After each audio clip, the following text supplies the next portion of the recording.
All right. That was pretty intense. We have with us Jan Zehrfeld, all the way from Germany. He is the brain behind Panzerballett. And Jan, why don't you introduce yourself? Yes, I'm Jan Zehrfeld from Panzerballett, um, Munich, Bavaria, Germany. The band I founded the band in 2004. That's 16 years, 17 years, 16 years. Yeah, and yeah, we had some good experiences, good tours, and we released 7 albums, and the seventh album was released recently in September. It's called Planet Z, as you can see behind me. That's Planet Z. It's it was a lot of work, and there were many very good, exceptional guest musicians, especially drummers, are featured. Yeah, and I'm happy to be here with my friend Anthony Garone.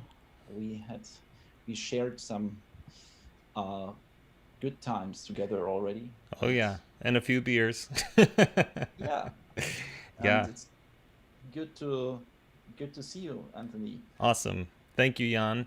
Can you can you tell us a little about this track we just heard? I know we've got Virgil Donati on drums, but it's a pretty intense track. I mean, not just the drums. Compositionally, there's a lot going on, as is usual in Panzerballett. So, can you talk a little about this first track we heard? Absolutely.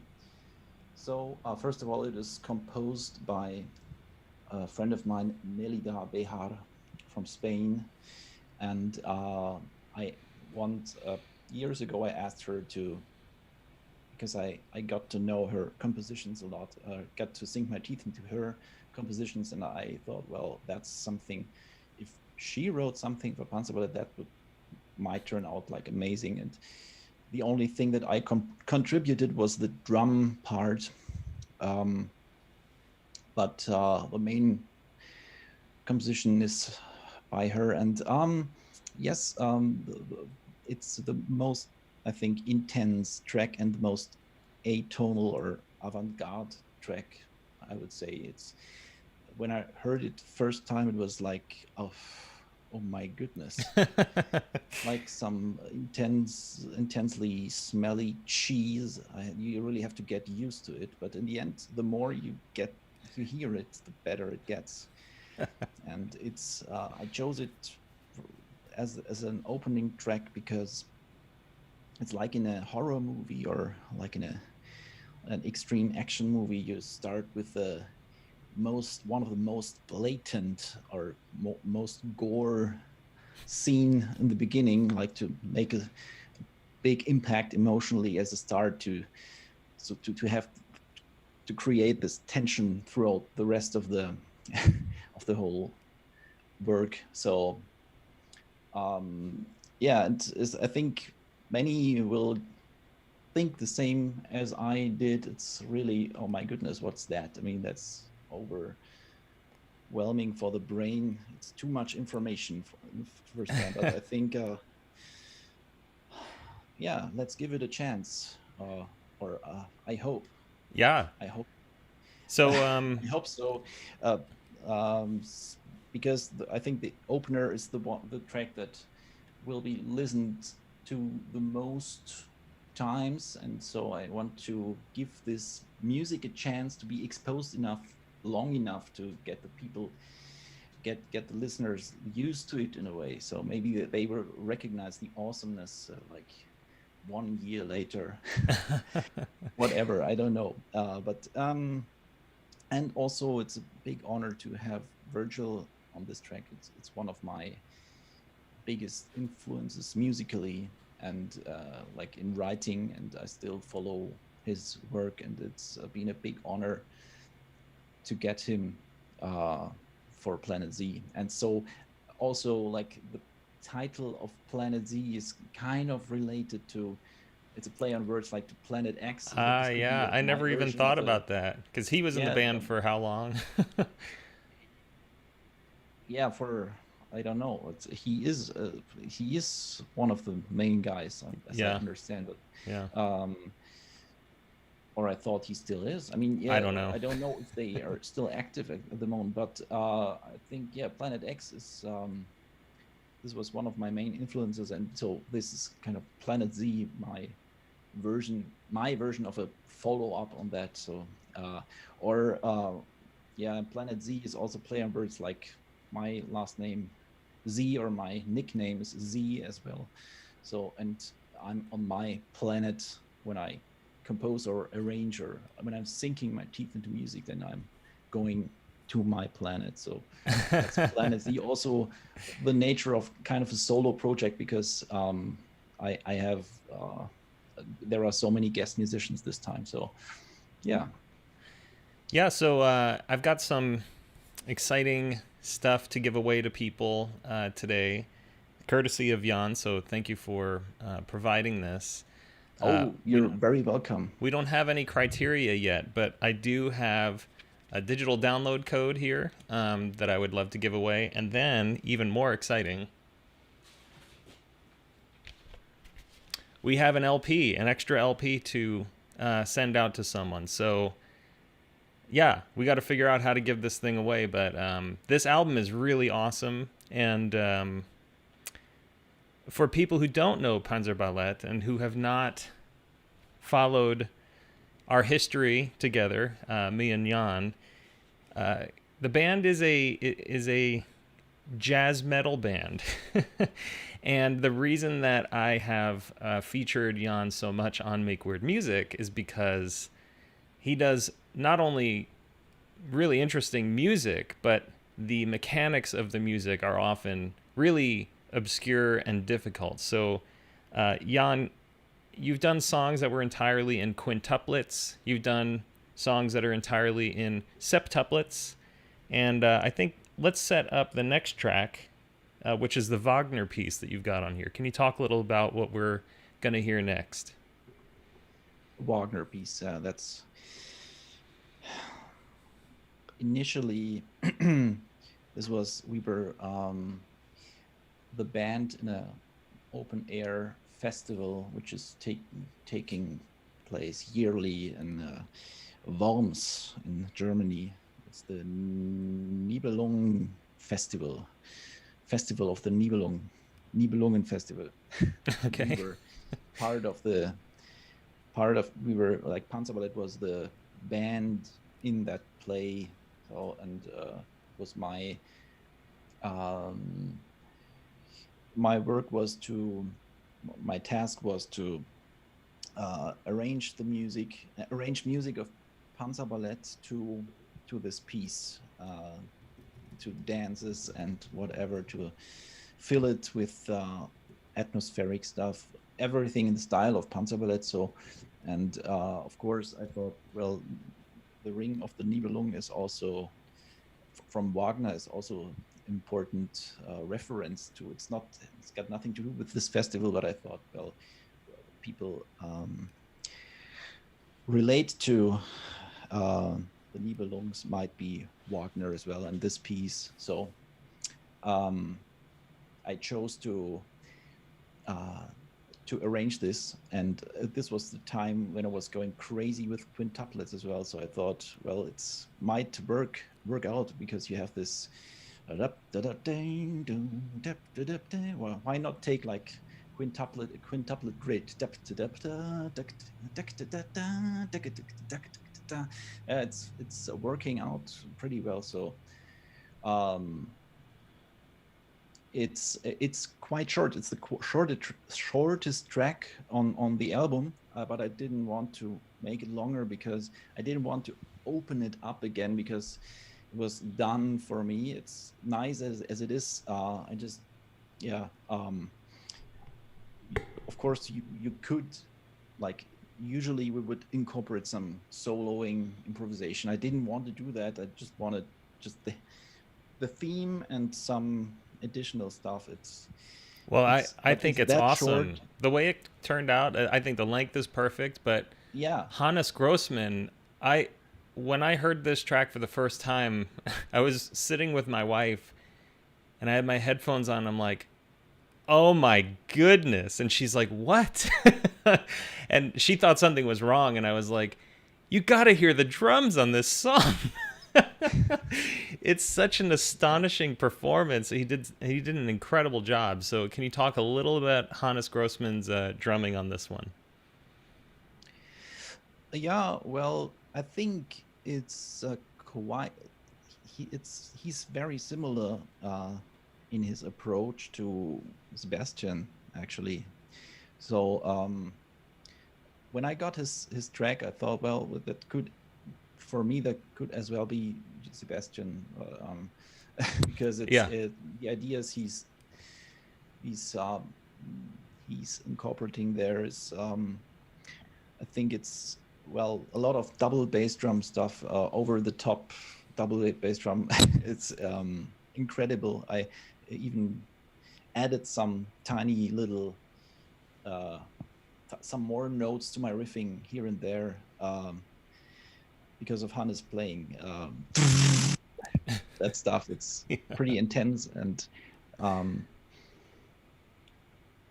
and but there is, I mean, I sent him the tracks, and he sent me his tracks a couple of weeks later, and I thought, well, that's it. I mean, it was so natural.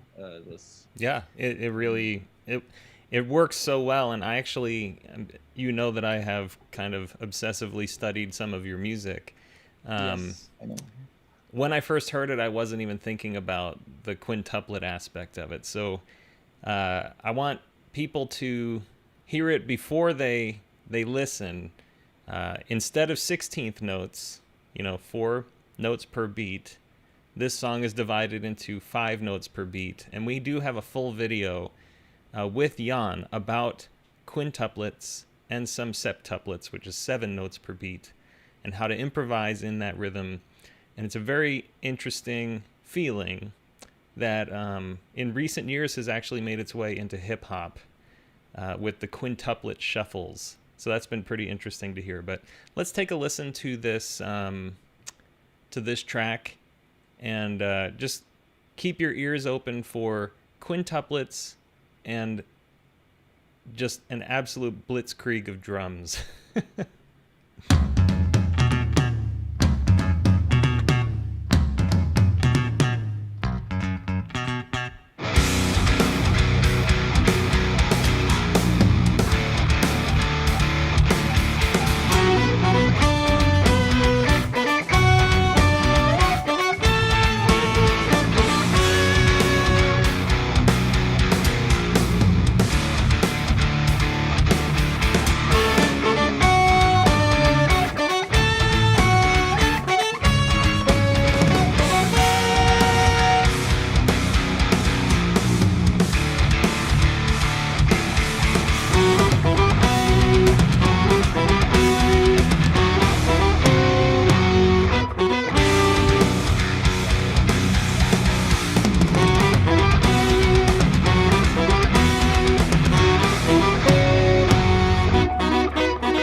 Yeah, that piece is unbelievable, man. What an achievement. I mean, this whole album is an achievement, but that when I listened to that, I hadn't heard it live. I mean, I had watched your Wacken, the open air concert thing. It was incredible, but just to capture the studio recording, and it is so well performed, and the arrangement does work perfectly. I mean, it almost sounds totally natural.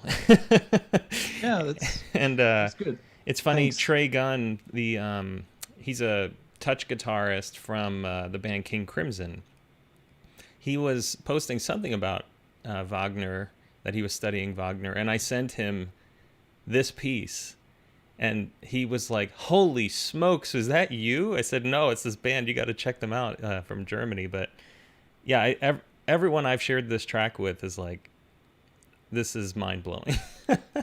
That's part of my plan. Can you talk a little bit about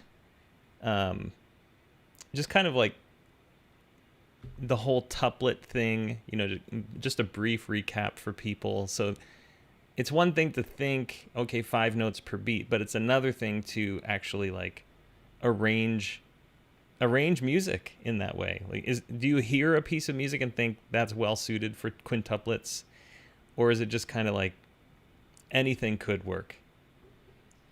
That's a hard question. I think not anything could work, but um, and in the beginning when I started this with my first try on this was some skunk funk by the Brecker brothers, and I started just shifting around. Like I had this grid in my computer, and I entered the original, and then I started shifting around notes and was looking for spots where to shift them back or forth, and until I found something that sounded reasonable to me. And the thing is, back then I didn't have any examples of how people arrange quintuplets, and so I had to. It was trial and error thing, and then it took me a long time to learn to play that, and not to speak of how to improvise on that. So still journey is going on, but I'm happy to notice that more and more, as you said, in the hip hop genre, but not only. I mean, like I heard recently, I heard a beautiful example of a quintuplet infested thing by Avishai Cohen, and also and also Adam Neely, for instance. He does that stuff. it's and then I'm really happy to hear these examples because it's so much about hearing when you get used to music, and if someone has an idea which is working, then it's good to listen to it and hear it over and over, so it merges into your mind the stuff. It's all about hearing. Yeah.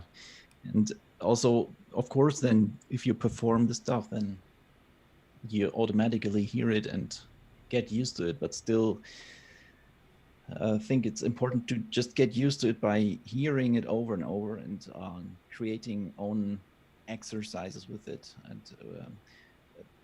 my thought behind it was like, well, there was a time when I had to learn triplets, and this is like putting 3 notes into the spot of instead of 2 notes. Right. And so if that worked out, why shouldn't it work out to have like 4 instead of 4/16 notes, have just 5 notes?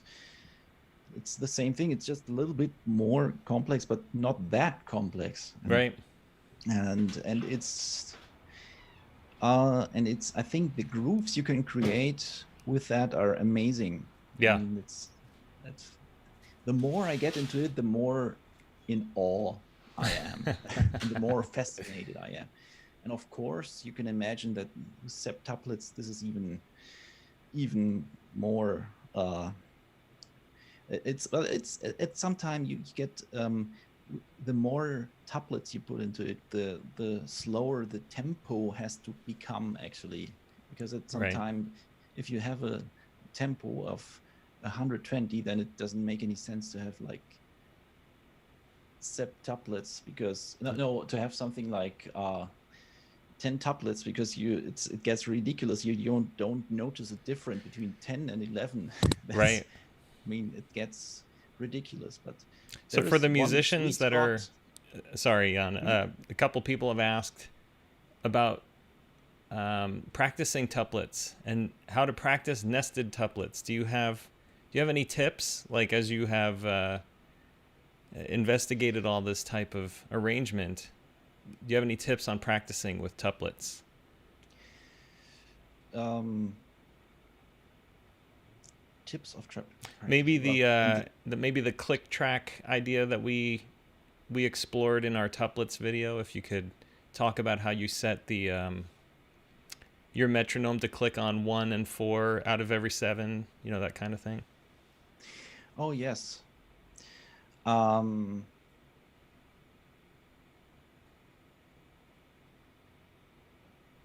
it's a good thing to have.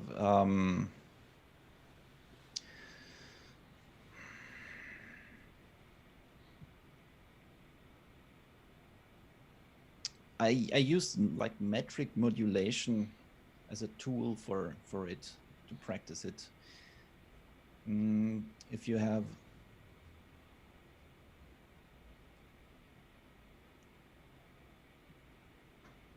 that's a hard one.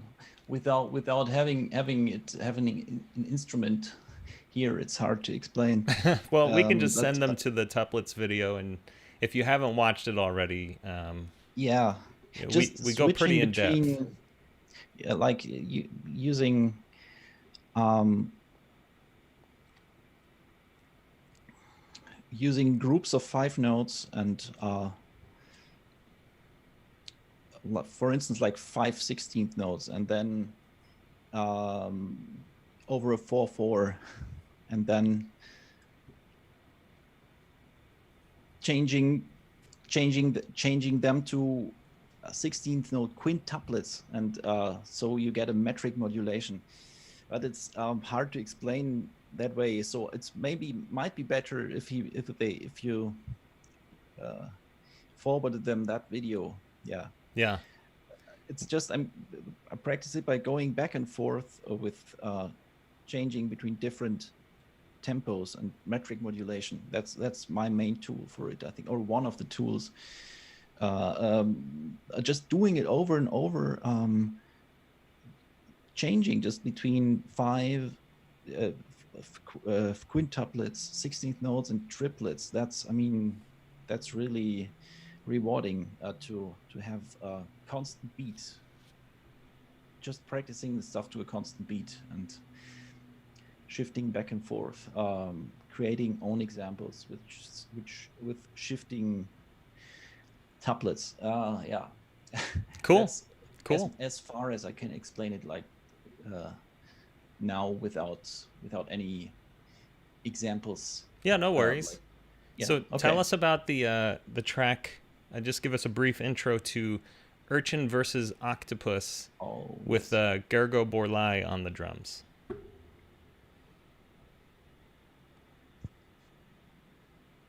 First, listening first or Oh no, yeah. talking? You give an intro and then we'll listen.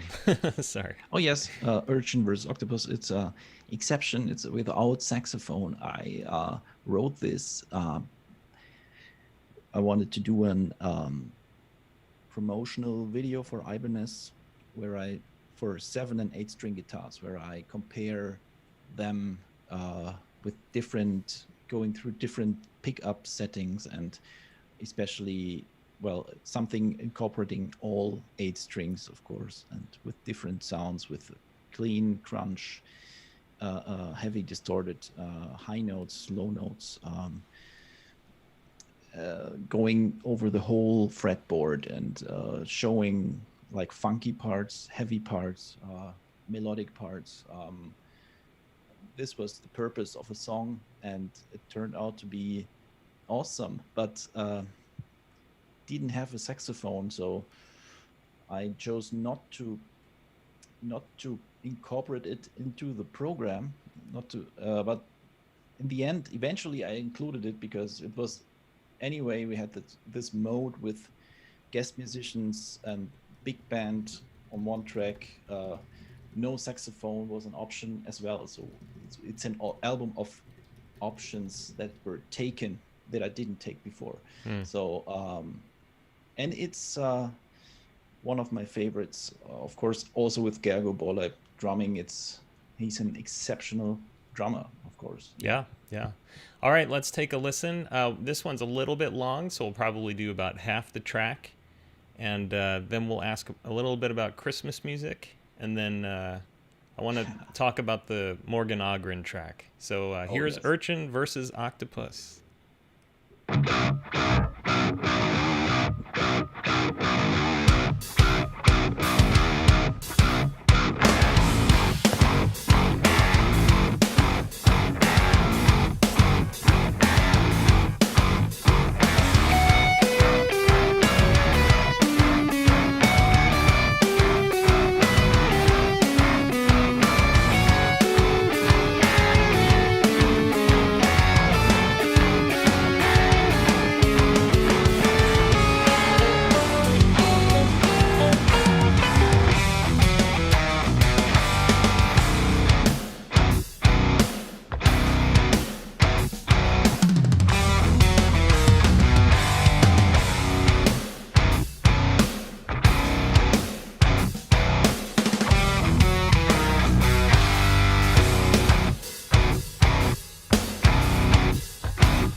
All right, that's such a cool track. And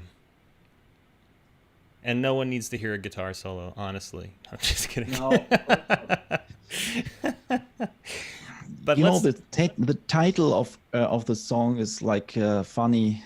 When we were on tour, for each song I wanted on live shows I'm telling some stories behind the song, and this wasn't so aware. I wasn't so aware about that, but I might tell this.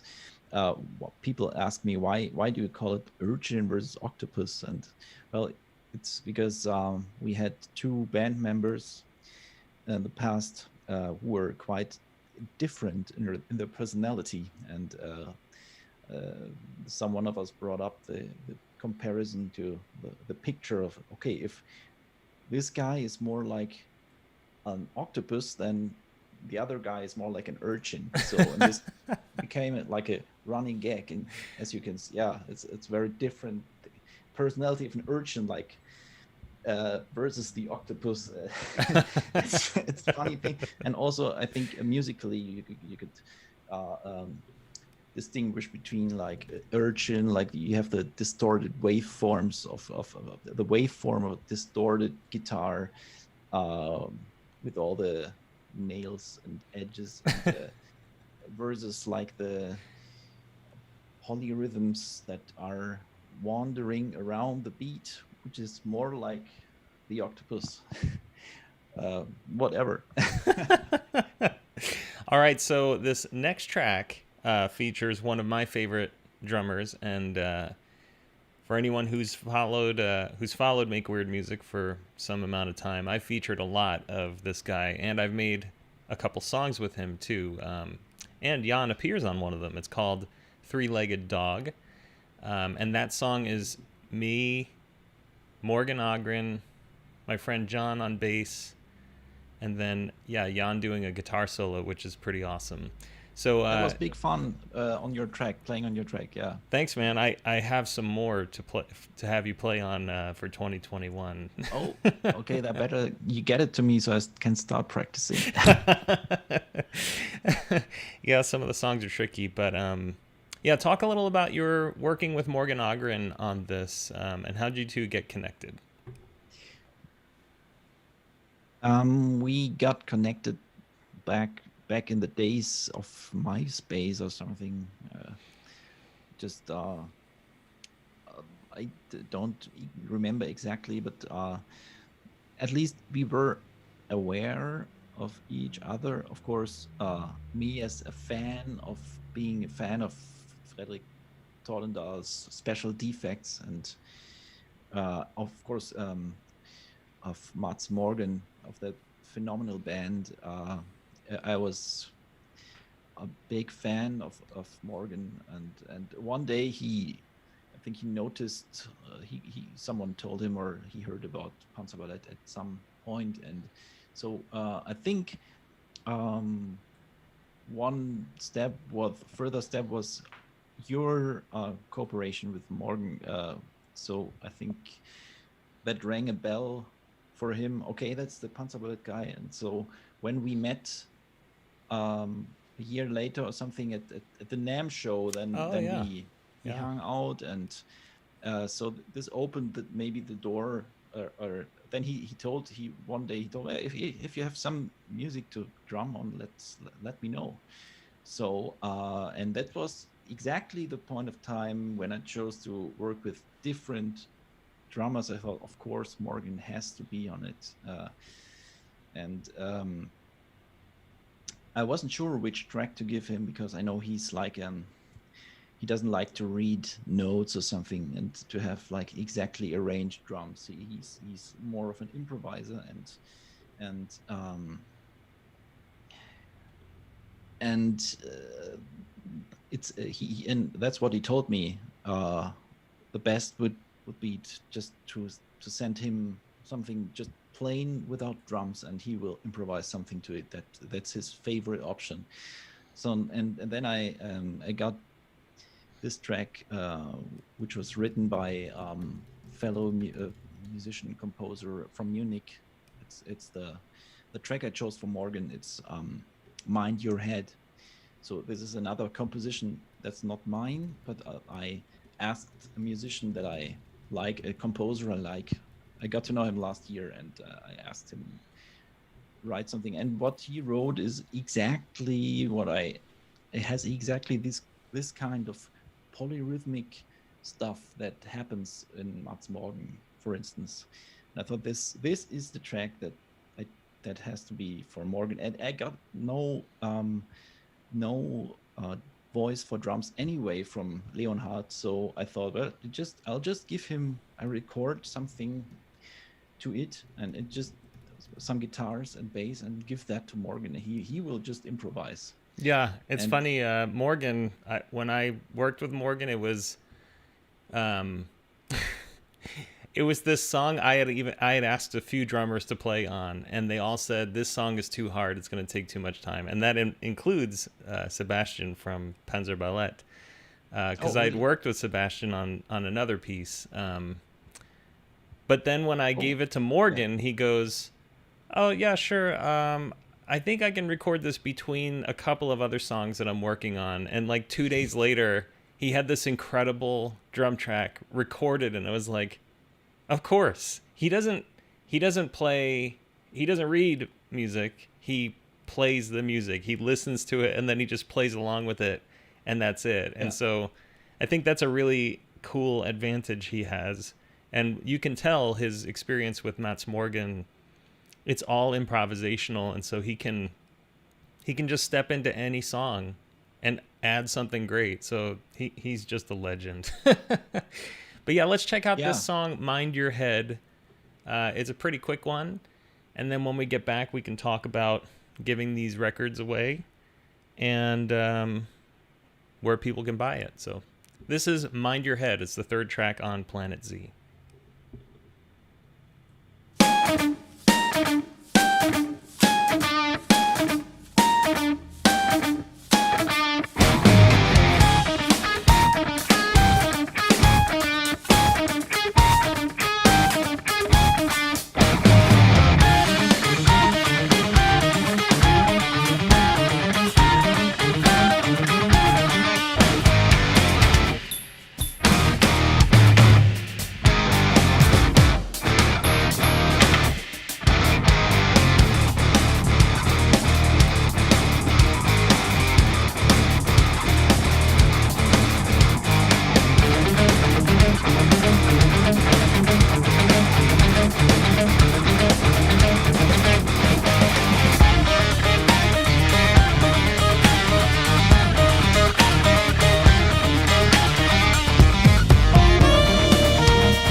What's great about Morgan's drum tracks also is he sends you little magical bits at the end that you can include, like him dropping his sticks or kicking something or whatever. So I loved he actually I didn't even think when I first heard this, I didn't think about who was on the drums, but then I heard the drumsticks at the end and I was like, oh, that must have been Morgan. He's so great. Exactly. Yeah, it's the tiny little things, or also the use of his samples or some sounds he uses, plugins, and unexpected places, but amazing. I mean, yeah, Yeah, definitely. it's music. Right. So we are entering December, and December is known as the time for Christmas death jazz music. And if you aren't aware, you gotta check out Panzerballett's Christmas album. It's called Xmas Death Jazz. We did a very lengthy video about it, and we interviewed Jan and Matthias Eklund and Jen Majura and Mike Keneally, and we talked all about the album. It's really fantastic. So check out that video. It's one of the highlights of my life. It was so fun to make and talk to all these people. But I'm curious, Jan, do you have any new Christmas music, or is there going to be a new Christmas card song this year? Absolutely not. I think that chapter, I closed that chapter of arranging Christmas music. Well, never say never, but at the moment, no. I think not in the next time. No Christmas music. Okay, all right. Well, it is a fantastic album, and anyone who's looking at this album, Planet Z, should also be picking up the Christmas album, Xmas Christmas Death Jazz. It's super fantastic, really great. So Jan, can you tell people where? Oh, I see a comment about Adam Neely. It changed Adam Neely's life. Is that true? Do you have a story about Adam Neely with this album, the Christmas one? Yeah. I was. It was. Yeah, it changed his life. That's amazing to hear. It when I went out to a show during this year's NAMM show. I met the guitarist Zach Lopresti. Do you know him? Oh yeah. Yeah. Yeah. Zach and I hung out at NAMM 2019. Oh, okay. Yeah. We had a great hang, and at one point he said, "Oh, do you know that we were at dinner at the Blue Mouth promotion dinner with Julie and Rodney, and had our big pizza, and but then, oh, you do know tonight Adam Neely's playing." So I thought, well, okay, wow, that's cool. Let's go there. So it was spontaneous, and we came there, and it was, and the entrance music was this Christmas album, and I was surprised. Your Christmas album. Yes. When we came in, the Christmas album was playing as the entrance thing. Like, that's awesome. Get in, yeah. So wow, I thought, wow, okay, that's amazing, and yeah. Yeah, I'm flattered by that. Yeah, because I'm a big fan of his work too. Yeah, that's great. So tell us where can people go to buy this album, and is it the same for people in North America? You know, like do you recommend they purchase in the same place, or do you have a distribution plan or sales office or whatever in the U.S. for our U.S. based people? Not for physical copies. The best thing is just to not stream music, but buy music. At least download it, not stream it. Yeah, that's rule number one. If you don't download it, then much better would be to have a physical, buy at least a physical right thing of like, or vinyl, of course, but and then you can download, then you can stream it. That's okay, but at least that would be important. Otherwise, nothing is left in the end, but or so just a few cents. But I recommend to go to the Panzerballett website and just order it there. That's the way to support the band most. I have the URL in the lower left corner of the screen too, panzerballett.de. Yeah, so that would be amazing, especially now it's Christmas time. You need some presents. Buy the Christmas album, buy vinyl, like, or the best would be to make like orders of like 20, so you can save a lot of money on shipping, and then distribute it to all your friends. Yes, that would be the best way to go about it. And that's sometimes the thing that I do. That there are some people from the say, "Oh, it's insanely expensive. Why is it that expensive?" Yeah, it's the shipping. So it would make more sense if you have some friends to also want one. Just tell me how many you need. So you have like some private cells of distributors. That's an effective way. Cool. So I don't know how to give this stuff away. However, I am super excited to see all this activity in the chat. Jan, I'll send you a transcript of the chat. But we have Kathy Starkey here, and she is our volunteer Make Weird Music ambassador. So I'm going to suggest that if you want this digital download code, email Kathy, Kathy, at makeweirdmusic.com, and maybe whoever is like second or third or something like that will get it. And then same for the record.